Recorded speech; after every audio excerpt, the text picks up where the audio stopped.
अस्सलाम वालेकुम, क्या हाल चाल है। मेरा नाम वकास मूसा है, पाकिस्तान सोलर एसोसिएशन से चेयरमैन पाकिस्तान सोलर एसोसिएशन और सीईओ हैड्रॉन सोलर। ये जो आपने माशाल्लाह पीएसए का इवेंट किया है, बहुत अच्छा ऑर्गेनाइज़ किया है आपने, बहुत सक्सेसफुल रहा।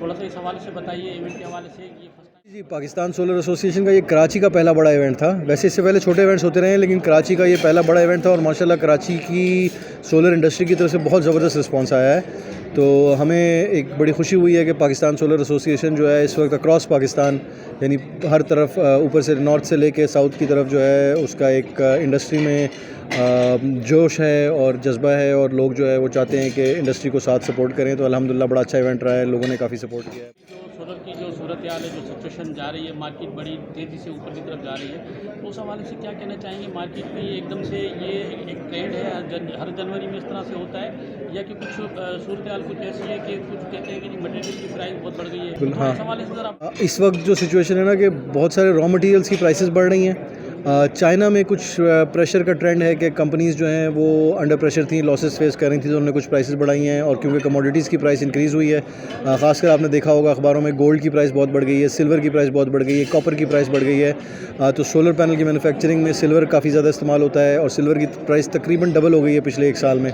तो उसकी वजह से उसका भी एक इम्पैक्ट आया सोलर पैनल की प्राइस पे।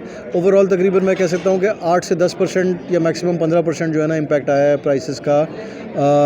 ये कंपोनेंट्स की वजह से, कुछ मार्केट फैक्टर्स की वजह से 8-10% का फ़र्क आया है। तो ओवरऑल जो है ना मार्केट तकरीबन 20% के करीब जो है ना वो ऊपर हुई है। ये हर साल नहीं होता, कुछ तो ज़ाहिर है देखिए सीज़न के आने के साथ होता भी है, लेकिन ये हर साल होने वाली चीज़ नहीं है। ये एक वन ऑफ चीज़ है जो कि मार्केट से उसकी नज़र आ रही है। आगे भी हम देख रहे हैं कि फ़र्दर कुछ प्राइस राइजेस होंगी, क्योंकि चाइना ने अपनी जो एक्सपोर्ट रिबेट की जो पॉलिसी है उसको रिवाइज़ किया है। तो उसमें अगेन एक्सपेक्टेशन है कि कुछ 7 से 8% का फ़र्क उसकी वजह से भी आएगा, या 9% का फ़र्क उसकी वजह से आएगा। 9% जो है वो रिबेट होता था सोलर पैनल्स पे, वो 1 अप्रैल से ख़त्म हो जाएगा। तो कुछ सोलर पैनल की प्राइसेस में इस वजह से एक अपवर्ड ट्रेंड का रुझान आ रहा है। जो ट्रेंड हुआ है तेज़ी से ऊपर की तरफ जा रही थी, ये आप समझते हैं कि कुछ थोड़ा सा आगे आने वाले 1-2 महीने में नीचे की तरफ आएगी या मज़बूत? मेरा ख्याल है कि देखें ऊपर नीचे तो होती रहती है, क्योंकि सोलर पैनल्स कमोडिटी आर्टिफिशियल है, तो लोग करते हैं हर साल इस तरह से। नहीं, ये मेरा नहीं ख्याल है ये आर्टिफिशियल है। देखिए इसमें से कुछ हिस्सा ऐसा हो सकता है कि पैनिक की वजह से मार्केट ऊपर जा रही है या बबल बन रहा है, लेकिन ओवरऑल इसमें अंडरलाइंग फंडामेंटल्स हैं। प्रोडक्ट प्राइस इंक्रीज़ हो रही है, चाइनीज़ साइड से प्राइस इंक्रीज़ हो रही है, टैरिफ जो है वो सॉरी नॉट टैरिफ, जो एक्सपोर्ट रिबेट है वो ख़त्म हो रहा है। तो वो तो अंडरलाइंग फैक्टर्स हैं जिसकी वजह से प्राइस इंक्रीज़ एक्सपेक्टेड है।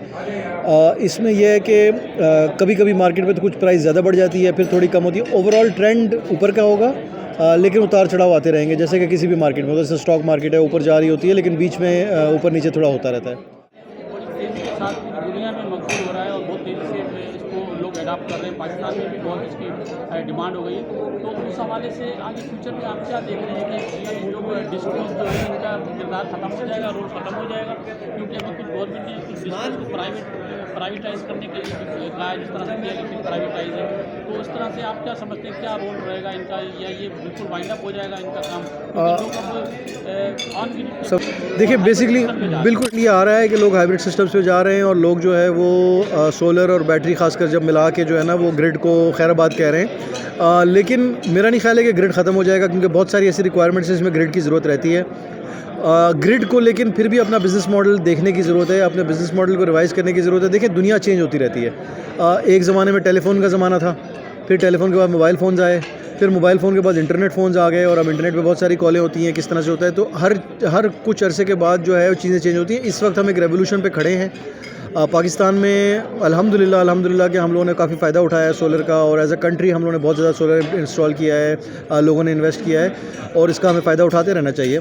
तो ऐसा नहीं है कि डिस्कोस बिल्कुल मर जाएंगे, लेकिन डिस्कोस को अपने आप को जो है वो अप टू डेट रखना पड़ेगा। अपने आप को कस्टमर की डिमांड के हिसाब से, टाइम की डिमांड के हिसाब से अपने आप को तजदीद देनी पड़ेगी। शेड्यूल की वजह से ये इलेक्ट्रिक की 14-14 घंटे की, आधी कराची की जो लाइट है वो 14 घंटे 12 घंटे की लोड शेडिंग होती है, तो उसका भी कुछ इम्पैक्ट पड़ा है सोलर इंडस्ट्री को बूम करने में? जी बिल्कुल। देखिए सोलर इंडस्ट्री को बूम करने में एक बहुत बड़ी वजह ये है कि पाकिस्तान में ग्रिड ने अपना काम नहीं किया। एक तो उन्होंने बिजली जो है वो महंगी दी, दूसरा बिजली को मुतवातिर तरीके से फ़राहम नहीं कर सके, तो जिसकी वजह से कस्टमर को अपनी मदद आपके तहत मुख्तलिफ सोल्यूशंस लगाने पड़े, चाहे वो यूपीएस हों, चाहे वो जनरेटर्स हों, चाहे वो गैस के जनरेटर हों, चाहे वो डीजल के जनरेटर हों।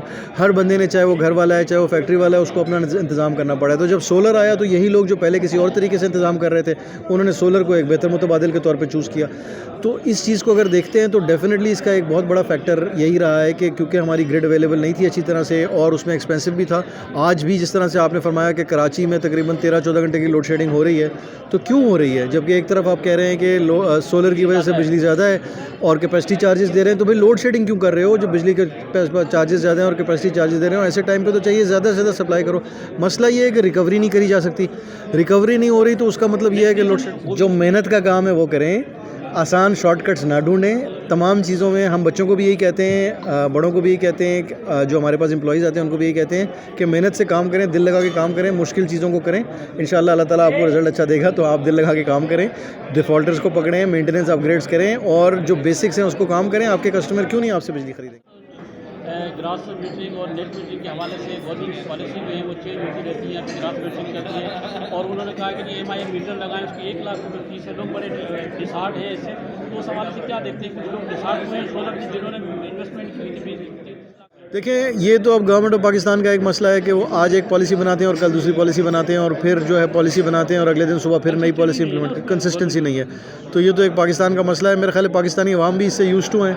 ज़ाहिर है जिन लोगों ने इन्वेस्टमेंट की हुई है वो डिसहार्ट होंगे, उनका बिल्कुल फेयर रीज़न है कि वो डिसहार्ट हों और फिर उनको नोटिस भी मिल रहे हैं। लेकिन ये जो अब असल में मसला ये है कि अब ये वन वे कम्युनिकेशन नहीं है। अब जो अगर ग्रिड का ख्याल है कि वो ऑल पावरफुल है या वो जो चाहेंगे वो हो जाएगा, ऐसा होगा नहीं। लोग बैटरियाँ लगाना शुरू कर देंगे और बैटरियाँ बहुत फीसेबल हो गई हैं। तो हम ग्रिड को यही मैसेज दे रहे हैं या पावर सेक्टर को यही मैसेज दे रहे हैं कि देखिए, नेट मीटरिंग से नेट बिलिंग जाना कोई गुनाह नहीं है। बिल्कुल आप ऐसा करें, सोच समझ के करें, अच्छी पॉलिसी बनाएं जिससे विन विन सिचुएशन क्रिएट हो, मुल्क के लिए भी बेहतरी हो, पावर सेक्टर के लिए भी बेहतरी हो और कंज्यूमर के लिए भी बेहतरी हो। ये ना हो कि आप IPPs को बचाने के चक्कर में और अपनी पुरानी गलतियों को छुपाने के चक्कर में ऐसी पॉलिसीज़ बनाएं जिससे 2 साल बाद आप फिर परेशान होंगे। और आप परेशान होंगे तो परेशान तो हम ही होंगे ना, क्योंकि मसला तो सारे पाकिस्तानी फिर आखिर में खमियाजा भुगतते हैं ऐसी चीज़ों का। Thank you very much sir for the coverage, appreciate it.